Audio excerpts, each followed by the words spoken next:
I'm Dark Mark, and this is Fallible the 13th, Episode 9, That'll Be the Day I Die, or Return of the Maybe Dead.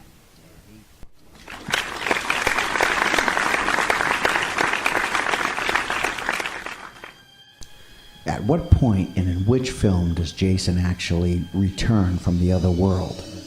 We know he never drowned as a boy, and his body was never recovered from the lake, and he was assumed dead. Friday Part 2 tells us he saw his mother beheaded by Alice on the shoreline of Crystal Lake. 2 months later, he began his revenge. Jenny put a machete into his shoulder, and it barely slowed him down.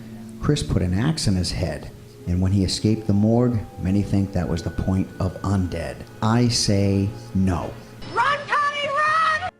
That axe only got him mad. Now, when Tommy Jarvis put a machete into the side of his head and he slid down the blade, almost sawing half his head off, that did it. That killed him. After that, he was missing for an entire movie. And when he did come back in Part 6, he was resurrected like Frankenstein with lightning. He was all zombie now.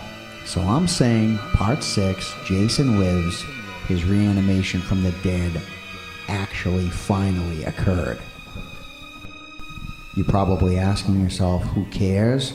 Who cares are the people that watch these movies. Why would you be listening to a program called Fallible the 13th all about the franchise if you didn't care?